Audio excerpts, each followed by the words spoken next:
उत्तर प्रदेश में आइंदा साल चुनाव होने वाले हैं और सियासी जमातें हिकमत अमली मुरतब करने और उसे रूबाए अमल लाने में जुट गई हैं। पार्टियां वोटरों के बीच जाने के लिए मुद्दों की छान फटक कर रही हैं। असदुद्दीन ओवैसी ने सहरोजा दौरे के दौरान शहरियत कानून, हजूमी तशद्दुद और 3 तलाक समेत कई मुद्दों पर अपना मौक़िफ़ रखा। बहुजन समाज पार्टी, जिसे पिछले इंतखाबात में शिकस्त का सामना करना पड़ा था, वो इस बार आलाजाद को रुझाने की कोशिश कर रही है और इक़्तिदार तक पहुंचने की जुगत कर रही है। तो बीजेपी योगी की शबी और उनकी हुसूलियाबियों का गुणगान कर रही है, यानी शिनाख्त की सियासत के इर्द गिर्द सियासी जमातें इलेक्शन की हिकमत अमली वज़े कर रही हैं ताकि वोट बैंक की सियासत चमकाई जा सके।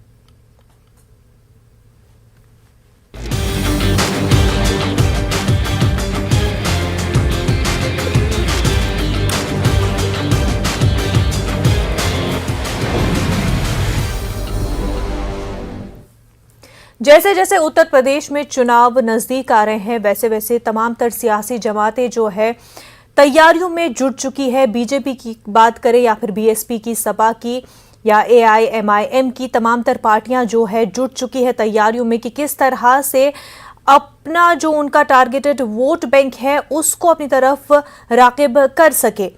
अगर हम बीएसपी की बात करें तो बीएसपी ब्राह्मण कम्युनिटी को अपनी तरफ राकिब करने की कोशिशों में लगी हुई है। कई तरह के सम्मेलन किए गए, कॉन्फ्रेंसेस, इवेंट्स किए गए, जहां पर मायावती ने ये कोशिश की कि ब्राह्मण समाज को जो है पार्टी की जानिब राकिब कर सके। वहीं बीएसपी के लीडरान ये कहते हुए दिखाई दिए कि अगर दलित कम्युनिटी का 20% वोट और वहीं ब्राह्मण कम्युनिटी का 13% वोट अगर बीएसपी को मिल जाता है तो बड़ी आसानी से बीएसपी जो है जीत दर्ज कर सकती है। तो कहीं ना कहीं जो 2007 में जीत बीएसपी को मिली थी, उस जीत को दोबारा दोहराने की कोशिश में लगी हुई है। मायावती जो है पूरी तरह से कोशिश कर रही है कि ब्राह्मण समाज को जो है वो रागिब किया जा सके। वहीं हमने देखा था कि उन्होंने कई ऐसे ट्वीट भी किए थे जहां पर उन्होंने योगी आदित्यनाथ को कहा था कि ब्राह्मण समाज को डराए नहीं। जब गैंगस्टर विकास दुबे का एनकाउंटर हुआ था उस दौरान की ये बात है। और प्राउड ब्राह्मण का हैशटैग जो है ट्विटर पर काफ़ी ज़्यादा ट्रेंड कर गया था। इसी बीच ये भी ऐलान कर दिया है मायावती ने कि किसी बाहुबली को टिकट नहीं दिया जाएगा, यानी कि मुख्तार अंसारी को टिकट नहीं दिया जाएगा। तो क्या ये समझा जाए कि मुख्तार अंसारी की इस वजह से ज़रूरत नहीं कि उन्हें अब मुस्लिम वोट बैंक की ज़रूरत नहीं? क्या मायावती इतनी कॉन्फिडेंट है कि ब्राह्मण वोट के तहत ही वो जीत दर्ज कर पाएंगी? वहीं एआईएमआईएम भी जो है तैयारियों में जुट चुकी है। असदुद्दीन ओवैसी का 3 रोज़ा दौरा यूपी का, और इस दौरे के दौरान उन्होंने मुस्लिम वोट को अपनी तरफ राकिब करने की कोशिश की और वहीं उन्होंने अपने रैलीज़ में दीगर कम्युनिटी के लोगों को भी बुलाया। ये कोशिश भी कि सिर्फ एआईएमआईएम जो है मुस्लिम वोटरान को ही अपनी जानिब रागिब करने की कोशिश नहीं कर रही है, बल्कि दीगर तबके भी, और ख़ास तौर से दलित तबका जो है एमआईएम को वोट दे सकता है। ये एक पैगाम देने की कोशिश कि एमआईएम जो है वो सिर्फ मुसलमानों के लिए, मुसलमानों के हित में नहीं बल्कि दलितों के हित में भी है। और अगर बीजेपी की बात करें तो कई इवेंट्स लगातार योगी आदित्यनाथ कर रहे हैं। जो कुछ योगी सरकार ने स्कीमें लाई या जो भी प्रोजेक्ट्स लाए गए, उन हवाले से योगी आदित्यनाथ पिछले कई दिनों से इवेंट्स करते हुए नजर आए, प्रोग्राम्स करते हुए नजर आए। और इन इवेंट्स, इन प्रोग्राम्स के जरिए कि बीजेपी ने यूपी में इक़्तिदार में रहकर क्या कुछ काम किए हैं, उन कामों के हवाले से अवाम को आगाह किया गया। इस वक्त हमारे साथ AIMIM leader advocate Adil Hasan Azad साहब, साथ ही साथ बीएसपी के national spokesperson doctor MH Khan साहब और बीजेपी स्पोक्स पर्सन महामेदा नागर जी भी जुड़ चुकी है। तीनों का खैर मकदम है न्यूज़ 18 उर्दू में। सबसे पहले आदिल हसन साहब, आपसे जानना चाहेंगे, ओवैसी का 3 रोज़ा दौरा यूपी का, और इस दौरान उन पर एफआईआर भी लगती है। ये कहा जाता है कि उन्होंने भड़काऊ भाषण दिए हैं और कोविड प्रोटोकॉल का भी पास नहीं रखा। भाई यूपी में किसका राज है ये पूरा दुनिया जान रहा है। आपने देखा कि यूपी में 110 एनएसए लगा था, जिसमें 94 एनएसए को टर्न डाउन कर दिया गया। डॉक्टर कफील पे केस हुआ, उस पर भी हाई कोर्ट ने टर्न डाउन कर दिया। अब एक्स गवर्नर पे भी इन्होंने कर दिया था, एनएसए लगा दिया था। तो योगी जी का राज है, जिस पर चाहे केस कर दे भाई, लेकिन कितना दिन रहिएगा? फरवरी तक रहिएगा मुख्यमंत्री, उसके बाद तो कालिदास मार्ग खाली करना ही पड़ेगा, पूर्व मुख्यमंत्री होइएगा ही।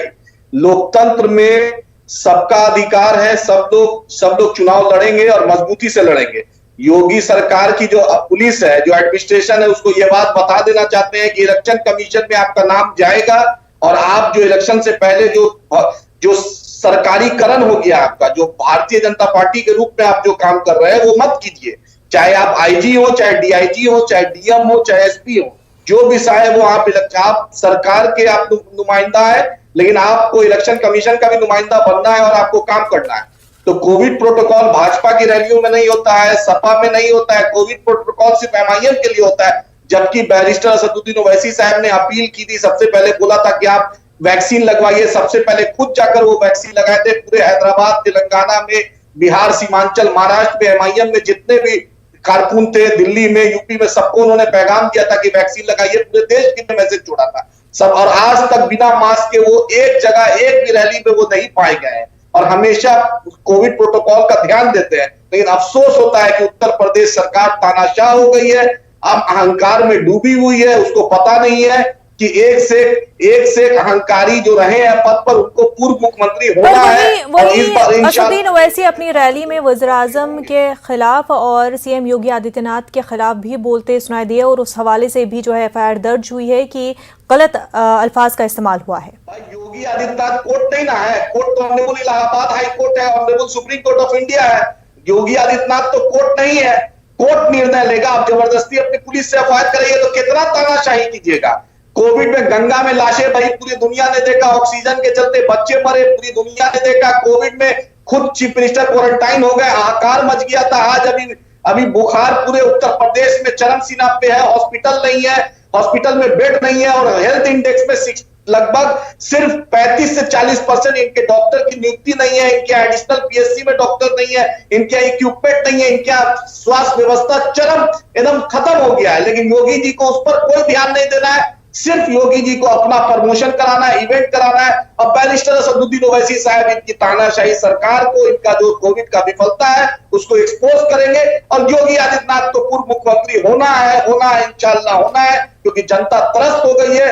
गाजियाबाद से गोरखपुर तक, मेरठ से लेकर आपका जो इलाका बनारस है, हर जिला में जाइएगा, त्रस्त है लोग। अब महामेधा जी इवेंट जो है हर पार्टी के दौरान किए जा रहे हैं और तैयारियों में तो तमाम पार्टियां ही जुटी हुई है। आदिल हसन साहब जिस तरह से कह रहे थे कि योगी आदित्यनाथ भी इवेंट्स कर रहे हैं, लोगों में जा रहे हैं, ऐसे में कोविड प्रोटोकॉल दीगर लोगों के लिए क्यों नहीं? नमस्कार, मैं बता दूं कि जो ओवैसी जी का जो आयोजन रहा, जो सम्मेलन के अंदर वो सम्मिलित हुए, उसके अंदर जो मेरे को जानकारी मिल पा रही है उसके अनुसार उन्होंने कोई भी प्रायर परमिशन वहां पर उस रैली को संबोधित करने की, उस रैली को आयोजित करने की कोई भी प्रायर इंफॉर्मेशन या परमिशन नहीं ली गई थी। पहली चीज। परमिशन ली गई थी नहीं, जो मेरे पास में अभी जो एफआईआर की जो रिपोर्ट आई है उसके अकॉर्डिंग वहां पर पहले परमिशन एसडीएम से नहीं ली गई थी, इस तरह की जानकारी मेरे पास में है। और उसी वजह से, और वहां पर कोविड के जितने भी रूल्स होते हैं, रेगुलेशंस होते हैं, उसकी जो गाइडलाइंस है उनको भी फॉलो नहीं किया गया। उसके साथ ही साथ में अगर आप देखें कि ये खाली सिर्फ एक सम्मेलन का आयोजन तक ही सीमित नहीं रहा, वहां पर उन्होंने जो उनका भाषण रहा उसके अंदर उन्होंने क्या कहा, उन्होंने कहा कि जो वहां पर मॉस्क थी, जो वहां पर मस्जिद थी, उसको सैक्रिफाइस कर दिया, उसको योगी सरकार ने उसको ढहा दिया। पर उनको समझने की जरूरत है, वो खुद इतने बड़े बैरिस्टर हैं, उनको ये बात समझने की जरूरत है कि वो मॉस्क जो है वो इलीगल थी, वो जो मस्जिद थी वो इलीगल थी। और अगर ओवैसी जी उत्तर प्रदेश की, सर मैंने आपके बीच में आपको इंटरप्ट नहीं किया था मुनव्वर जी, मैं आपसे आग्रह करूंगी। जी आदिल हसन साहब, आपको मौका देंगे आपकी बात रखने का, पहले आप महामेधा जी की बात पूरी सुन लें। जी, उत्तर प्रदेश की जो पावन धरती है वो कभी भी कट्टरता को, धार्मिक सौहार्द को बिगाड़ने के लिए कभी भी वो आगे नहीं आएगी। वो कभी भी ऐसे कट्टरवादियों का समर्थन नहीं करेगी, चाहे वो किसी भी जाति, किसी भी समुदाय, किसी भी धर्म के लोग हों। और अगर ओवैसी जी उत्तर प्रदेश में आकर के सांप्रदायिक सौहार्द बिगाड़ने की कोशिश करेंगे तो उत्तर प्रदेश की जनता उनको एक करारा जवाब देगी। लेकिन जिस मस्जिद के हवाले से ये बात तो उठ रही है, उस हवाले से हालांकि ये माना जा रहा है कि इलीगल कंस्ट्रक्शन था, लेकिन जो वहाँ के लोकल रेजिडेंट्स हैं उनका मानना यही है कि वो जो मस्जिद है 1 सेंचुरी से 100 साल से वहां पर कायम थी, वक्फ बोर्ड में रजिस्टर्ड था। जी महामिदा जी, जी जो मस्जिद का हवाला दिया जा रहा है उसके हवाले से 1 सेंचुरी से वो मस्जिद वहां पर थी, और ऐसे में अगर ये भी बात की जाए कि मस्जिद को लेकर के क्यों कहा गया है, ऐसे तो देखिए वहां पर इस तरीके से तो अयोध्या के अंदर बाबरी मस्जिद भी काफी लंबे समय से खड़ी हुई थी। इसका मतलब ये नहीं कि वो लीगल थी। तो ठीक है, अगर हम यही आर्गुमेंट के बेसिस पर मान भी ले तो क्या फिर यूपी की सियासत फिर तो मंदिर मस्जिद के तौर पर ही होती आई है। अब अगर असदुद्दीन ओवैसी भी मस्जिद का तस्करा कर रहे हैं तो उसमें गलत क्या है? जी बिल्कुल, उनको जो करना है वो करे, पर योगी सरकार भी अपने आप में प्रतिबद्ध है। अगर कोई किसी तरीके से जबरदस्ती किसी जमीन को कब्जा करके वहां पर कोई कंस्ट्रक्शन करेगा, चाहे वो कोई भी जाति से हो, कोई भी समुदाय से कोई व्यक्ति हो, अगर इस तरीके से इलीगल किसी भी जमीन का कब्जा किया जाएगा, वहां पर कोई भी अनऑथराइज्ड कंस्ट्रक्शन होगा, तो उसका खामियाजा वहां के लोगों को और उनके कंस्ट्रक्टर्स को भुगतना पड़ेगा। योगी सरकार इस बात से प्रतिबद्ध है कि यहाँ पर गुंडा राज नहीं चलेगा, गुंडा राज नहीं चलेगा। और इसी के तहत ये भी माना जा रहा है कि मायावती जो है गुंडा राज जो बीजेपी का एक तरह से स्लोगन है उसको काउंटर करने के लिए जो बाहुबली है उनको टिकट नहीं दे रही है। डॉक्टर एमएच खान साहब, ये बताएं कि जो ट्वीट किया गया है मायावती की जानिब से कि बाहुबलियों को या जिनका क्रिमिनल बैकग्राउंड रहा है उनको टिकट नहीं दिया जाएगा, मुख्तार अंसारी को टिकट नहीं मिलेगा, क्या इसकी सिर्फ ये वजह कि बाहुबली है इस वजह से उनको टिकट नहीं दिया जा रहा?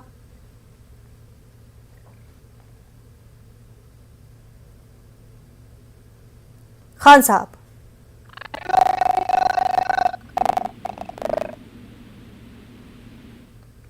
खान साहब आप तक हमारी आवाज पहुंच पा रही है?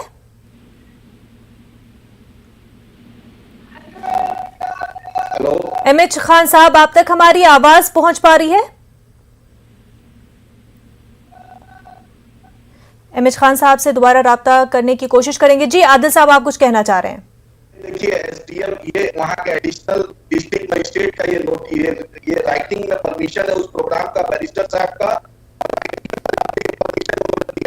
दिख रहा होगा कैमरा पे, तो आप देख सकते हैं बाजाप्ते शासन का वहाँ पे मोहर लगा हुआ है। और दूसरी बात जो बाराबंकी की मस्जिद की बात है, वो हाई कोर्ट ने रोक लगा दी थी, एसडीएम ने तानाशाही करके उसने ये जो किया है, हम उस पर चैलेंज किए हैं और हाई कोर्ट से इंसाफ मिलेगा यकीन है। और हम हाई कोर्ट पर फिर से चैलेंज किया गया है, उस पर रोक लगी थी, लेकिन सरकार को खुश करने के लिए इसलिए इन्होंने कार्रवाई की। और योगी आदित्यनाथ जी याद रखिए कि उस पद पर इनसे पहले भी चीफ मिनिस्टर बने थे और इनसे पहले भी लोग बने थे, और जिस तरीके से आजम साहब का तोड़ा गया, दूसरे तरीके से जो धमकाया जा रहा है, मुख्तार अंसारी साहब को जो परेशान किया गया वहां से पंजाब से लाकर जबरदस्ती, और ये तानाशाही चल रहा है, तो योगी आदित्यनाथ के कुछ दिन की मिनिस्टर है, उनको पूर्व मुख्यमंत्री बनना है। तो क्या जिस तरह से कार्रवाई चल रही है, जो माइनॉरिटी को डराने के लिए, लीडर जो है उनके हवाले से जो कार्रवाई चल रही है, क्या उस हवाले से एक तरह से मायावती जो है अपने इमेज को ठीक रखने के लिए ये ऐलान कर दी है कि मुख्तार अंसारी को टिकट नहीं मिलेगा? एमएच खान साहब जी, खान साहब ये बताएं कि मुख्तार अंसारी को टिकट नहीं मिलने की वजह क्या है? देखिए, ये पार्टी का अंदरूनी मसला है, किसी को टिकट देना है किसी को नहीं देना है, ये हमारी अपनी रणनीति है। क्या करना है क्या नहीं करना है ये इसकी वजह हम आपको थोड़ी बता सकते हैं क्यों नहीं दिया गया। सवाल इस बात का है कि हमारा अधिकार है कि हम किसको टिकट दें किसको टिकट ना दें, किससे हमारी पार्टी का जनाधार बढ़ेगा किससे घटेगा।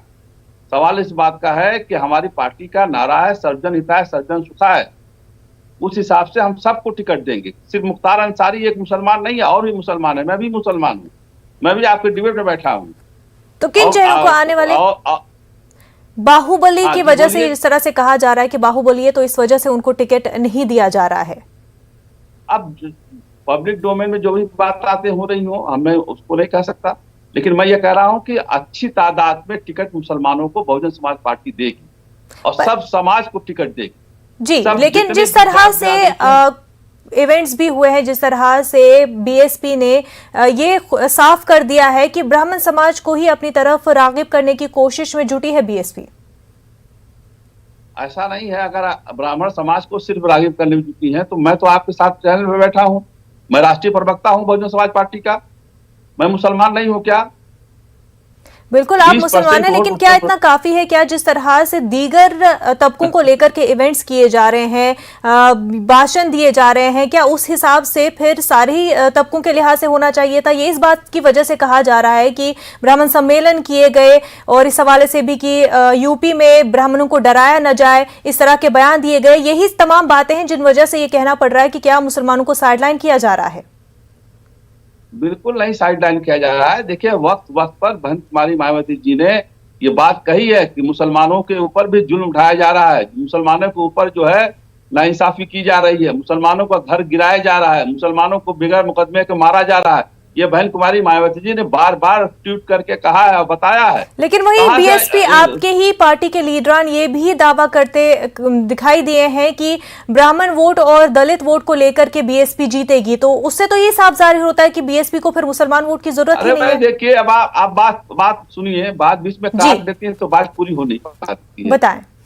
ब्राह्मण नेता ब्राह्मण अपनी बात करेगा, मुस्लिम नेता मुस्लिम बात करेगा, दलित नेता की बात करेगा। हमारे वहां सारे पार्टी के लोग हैं ना। अब आप ब्राह्मण समाज का 13% वोट जोड़ रही है, 20% जोड़ रही है दलित समाज का, और 20% मुस्लिम समाज का क्यों नहीं जोड़ रही है? पर उसकी बात आप ही के पार्टी के लीडर नहीं कर रहे हैं। सुनिए बाबा, फिर आप टोक रही है, बात कुछ नहीं होती। देखिए, 1996 में बहन कुमारी मायावती जी मुख्यमंत्री बनी थी तो उत्तर प्रदेश में अल्पसंख्यक कल्याण विभाग बनाया गया जो मुसलमानों के हित में था, और उसमें 10वीं क्लास तक के बच्चों को वजीफा दिया जाने लगा, और जो आईएएस पीसीएस की तैयारी करना चाहते थे उनको भी फ्री में ट्यूशन दिया गया। उसके बाद 2007 में जब बहन कुमारी मायावती जी मुख्यमंत्री बन के आई तो लखनऊ के अंदर, जो आज उत्तर प्रदेश में ही नहीं पूरे हिंदुस्तान में कहीं नहीं कायम है, उर्दू अरबी फारसी विश्वविद्यालय बनाया गया जो मुसलमानों के हक में जाता है।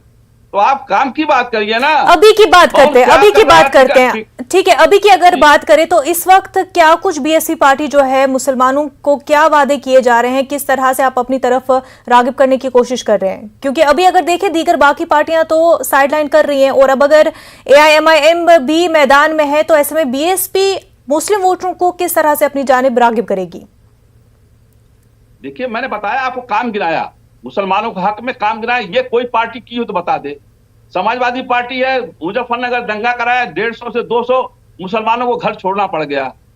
अब आप एमआईएम की बात कर रही है, एमआईएम का यहाँ कोई कारपोरेटर भी नहीं है, तो क्या उसकी वैल्यू है, क्या उसकी हैसियत है? यहाँ तो बीजेपी का खेल बनाने के लिए एमआईएम आ रही है और कुछ नहीं है। और देखिए, 2017 में एमआईएम चुनाव लड़ी है, 200, 300, 400, 500 वोट पाई है। वेस्टर्न यूपी की अगर हम बात करें तो वेस्टर्न यूपी में तो बीएसपी कहीं ना कहीं अपना जो साख्त है वो खो चुकी है, तो किस तरह से वापस जो 2007 में जिस तरह की जीत दर्ज की थी वो किस तरह से वापस कायम होगी? नहीं, देखिए, ये चुनाव हार जीत का होता रहता है, कभी कोई जीतता कभी कोई हारता है। हमने 2007 में पूर्ण बहुमत की सरकार बनाई थी, अब 2022 में पूर्ण बहुमत की सरकार बहुजन समाज पार्टी बनाएगी और सभी समुदाय के लोगों को प्रतिनिधित्व देगी, सरकार में हिस्सेदारी देगी और पूरी अच्छी तरह से देगी। बिल्कुल देनी भी चाहिए, तब मुसलमानों का अच्छा खासा वोट बीएसपी को मिला था। आदिल हसन साहब ये बताएं कि एआईएमआईएम अब अगर मैदान में है, लेकिन क्या मुसलमानों का वोट एआईएमआईएम को मिलेगा अब जबकि वहां पर सपा भी है, और कहीं ना कहीं लोगों में ये बात भी है कि एआईएमआईएम जहां जाती है वहां पर मुस्लिम वोट बढ़ जाता है और ऐसे में कहीं ना कहीं फायदा बीजेपी को होता है? जो आप कह रहे हैं इसमें कोई तथ्य नहीं है, इसमें कोई एम्पेरिकल डाटा नहीं है। हमने बिहार में 18 विधानसभा चुनाव लड़ा, 5 सीट हमने जीता, एक भी सीट ऐसी नहीं थी जिसके चलते बीजेपी जीत पाई। वहां पर दूसरी पार्टी की नाकामी ये भी सच नहीं है कि असदुद्दीन ओवैसी एआईएमआईएम जहां पर रियासत में आ जाती है वहां पर एक तरह से इस लिहाज से तो बीजेपी को फायदा होता है कि पोलराइजेशन हो जाती है, और वो फायदा कहीं ना कहीं बीजेपी को मिल जाता है। 2014 में हमने लोकसभा चुनाव सिर्फ हैदराबाद लड़ा, बीजेपी संपूर्ण बहुमत से आ गई। 2019 में हमने सिर्फ 3 लोकसभा लड़ा, एक हैदराबाद में अल्हम्दुलिल्लाह जीते भाजपा को हरा के। 2019 में औरंगाबाद जीते, 5 टाइम का शिवसेना के एमपी को हमने हराया और वहां जीते। किशनगंज में हमने 3 लाख वोट लाया, उसके बाद लगभग सिर्फ वहां भी कांग्रेस जीती, बीजेपी हार गई। हम पूरे हिंदुस्तान में बीजेपी जीत गई, इसमें क्या है? और बसपा की जहां तक औरंगाबाद अगर म्युनिसिपल इलेक्शंस की बात करें, औरंगाबाद में म्युनिसिपल इलेक्शंस की अगर हम बात करें तो वहां पर एमआईएम की क्या पोजीशन रही? वहां पे भी 29 सीट हम जीते। वहां पे हम लोग का लीडर ऑफ हाउस है। और आपको बसपा के बारे में जानकारी, 2012 विधानसभा बसपा हारी, 2014 का लोकसभा में बसपा का 0 था, 2017 में बसपा की स्थिति 20 पे आ गई, 2019 में भी बसपा सपा मिलके सिर्फ 5 सांसद 7 सांसद जीत के आया। तो क्या आप बोलिएगा? और एमआईएम का अभी मेरठ से लेकर गाजीपुर तक हमारे जिला परिषद सदस्य हैं, हमारे कॉर्पोरेटर हैं, हमारे पंचायत समिति सदस्य हैं। हम मेहनत कर रहे हैं, कोशिश कर रहे हैं, कोशिश करेंगे, इंशाल्लाह कामयाबी मिलेगी। बैरिस्टर असदुद्दीन ओवैसी साहब आज हर दबे कुचले और जय भीम का नारा अगर पार्लियामेंट में और पार्लियामेंट के बाहर किसी ने दिया, उसका नाम बैरिस्टर असदुद्दीन ओवैसी साहब है। पूरी दुनिया ने देखा है कि ट्रिपल तलाक हो, कश्मीर का मुद्दा हो, एनआरसी हो, सीए हो, एनपीआर हो, अखलाक हो, पहलू खान हो, अफराजुल हो, तबरेज अंसारी हो, किसी का भी मामला अगर होता है तो वही बैरिस्टर असदुद्दीन ओवैसी साहब बोलते हैं। सीमांचल की पासबंदगी, बिहार की पासबंदगी, उत्तर प्रदेश के बदहाली अगर किसी ने उठाया तो बैरिस्टर असदुद्दीन ओवैसी साहब। महामेधा जी ये बताएं कि जहां पर एक तरफ बीजेपी अपने इवेंट्स ऑर्गेनाइज कर रही है, अब असदुद्दीन ओवैसी जो मैदान में आ गए हैं वो कई ऐसे मुद्दे उठा रहे हैं जैसे कि मॉब लिंचिंग को लेकर के और लव जिहाद हो, सीएए हो, इन तरह के मुद्दे को लेकर के वो अवाम के पास जा रहे हैं। ऐसे में एआईएमआईएम के यूपी के सियासत में होने से बीजेपी पर आने वाले चुनाव में क्या असर पड़ेगा?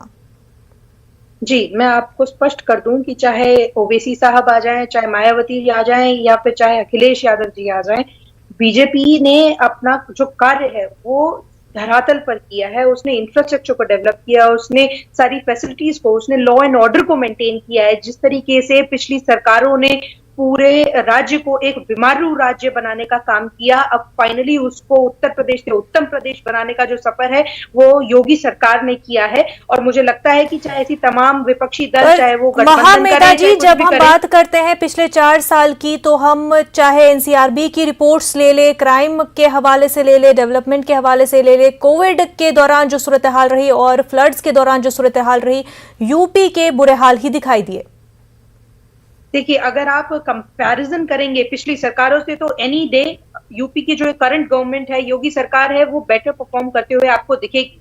कोई भी गवर्नमेंट 100 में से 100% नहीं परफॉर्म 100% की बात ही नहीं है महामेधा जी। अभी जो रिपोर्ट आई थी क्राइम अगेंस्ट वुमेन में, यूपी फिर से टॉप कर दी। तो इस तरह की जो टॉप कर रही है क्राइम में, खराब परफॉर्मेंस में, यूपी क्यों नजर आ रही है? जी, सबसे पहले आपको देखना पड़ेगा कि किस तरीके से पिछली सरकारों ने गुंडा राज को, महिलाओं के शोषण को अपनी रूट्स तक पहुंचा दिया था। पूरे उत्तर प्रदेश के रूट्स तक उसको फैलाने का, ऐसे मुख्तार अंसारी जैसे माफियाओं को सशक्त करने का काम किया। उन्होंने खराब कारकर्दगी की, तभी तो वो सरकार में नहीं है, तभी तो बीजेपी को लाया गया था। जी बिल्कुल। बट आप देखिए कि किस तरीके से कितना सुधार पिछले 4 सालों के अंदर आया है। और जब 2022 के अंदर योगी सरकार दोबारा से चुन करके आएगी तो जिस तरीके से सफाई आप देखिए, आज की डेट में माफिया जो है वो खुद जाकर के थानों पे सरेंडर कर रहे हैं। तो ये अपने आप में एक बहुत ही ज्यादा लिविंग एग्जांपल है। ये क्लैरिफाई करता है कि क्या स्टेट है अभी सारे के सारे माफिया का, गुंडा राजों का। वही ये भी बता दे, लॉ एंड ऑर्डर की सिचुएशन अच्छी नहीं रही है पिछले 4 साल में, वो यूपी में देखा गया है। पर ये भी बता दीजिए कि अलीगढ़ का मामला एक बार फिर उठा है, चुनाव नजदीक है। 2018 में भी हमने यही देखा था, 2019 में चुनाव थे, अलीगढ़ में जिन्ना की तस्वीर को लेकर मुद्दा उठा था। अब जबकि फिर से चुनाव नजदीक है, अलीगढ़ में जिन्ना की तस्वीर को लेकर के मुद्दा उठाया गया है। जी देखिए, पिछली बार का तो मैं कह नहीं सकती, पर अब की बारी अगर जो आवाज उठी है वो वहां से लोकल कार्यकर्ताओं के द्वारा, वहां पे जनप्रतिनिधियों द्वारा और इलेक्शन के द्वारा, इलेक्शन ही जैसे नजदीक आना होता है तभी ये मुद्दा उठाया जाता है। जी, ये सिर्फ एक कोइंसिडेंस है टाइमिंग का। पर मैं आपको क्लैरिफाई कर दूं कि ये मांग कोई नई नहीं है, ये बहुत पुरानी मांग है। आप देखिए, वहां पर अगर आप एएमयू की बात करते हैं और वहां पे आप जिन्ना की तस्वीर की बात करते हैं, आप बताइए कि क्यों राजा महेंद्र प्रताप सिंह के नाम पर एक भी प्लैक नहीं है उस पूरी यूनिवर्सिटी के अंदर। आप बताइए कि मेंबरशिप मिली है उनको बहुत पार्टीशन से काफी अरसे पहले। क्या चीज? Come again? जिन्ना को क्योंकि वहां पर लाइफ मेंबरशिप स्टूडेंट यूनियन की मिली थी पार्टीशन से बहुत अरसा पहले, और जिन जिन लीडर्स को वो लाइफ मेंबरशिप मिली थी उनका पोर्ट्रेट वहां पर है। बट आपको ये भी समझने की जरूरत होगी कि जिन्ना हमारे लिए क्या सेट करते हैं, क्या एग्जाम्पल सेट करते हैं, क्या, और ये हमें इलेक्शन के टाइम पे ही याद आता है। बिल्कुल। आदिल हसन साहब, आपसे लास्ट कमेंट चाहेंगे। मैम जिन्ना के मजार पे लाल कृष्ण अडवाणी जी गए थे, वहां पर एखराज अकीदत पेश किए थे और उनको सेक्युलरिज्म का सर्टिफिकेट दिए थे। उसी अलीगढ़ मुस्लिम यूनिवर्सिटी में अभी प्रधानमंत्री 2 महीना पहले गए थे, सेलिब्रेट किए थे, वहां की 100 साल जो हुआ था उसमें मुबारकबाद दिए थे। प्रधानमंत्री से बढ़ के कोई पद नहीं था, उन्होंने दिया था। लाल कृष्ण अडवाणी जी जाके पाकिस्तान में जिन्ना के मजार पे गए थे, मोदी जी पाकिस्तान गए थे। तो जिन्ना से हमें कोई मतलब नहीं है। जब चुनाव होता है तो इनको जिन्ना याद आता है, इनको चुनाव होता है तो इनको मौलाना अबुल कलाम आजाद याद आते हैं। बिल्कुल, इलेक्शन नजदीक है, ऐसे में तमाम तर सियासी पार्टियां तैयारियों में तो जुटी ही हुई है, वहीं हर मुद्दे को छान कर जो है निकाला जा रहा है। हर सियासी पार्टी जो है हर मुद्दे को अपने तरीके से उछाल रही है और अपने सियासी मफाद के लिए उसका इस्तेमाल भी हो रहा है। एडवोकेट आदिल हसन आजाद साहब, साथ ही साथ डॉक्टर एम.एच. खान साहब, महामेधा नागर जी, आप तीनों का बेहद शुक्रिया हमारे साथ बात करने के लिए। कोरोना वबा के दौरान बाहमी इमदाद और इन्हिसार का जज्बा मुस्तहकम हुआ है। मुल्क इस वबा से मुत्तहिद होकर मुकाबला कर रहा है। टीकाकारी के ऐलान के बाद हम बेहतर ताउन करें जिससे हम कोरोना को मात देने की जानिब कदम बढ़ा सके। नेटवर्क 18 इस मुहिम में हर कदम पर आपके साथ रहेगा। जब तक सभी महफूज नहीं होते तब तक कोई भी महफूज नहीं होगा। इसी सोच की बुनियाद पर हमारी मुहिम संजीवनी का मकसद यकीनी बनाना है कि वैक्सीन पाना सभी हिंदुस्तानियों का हक है।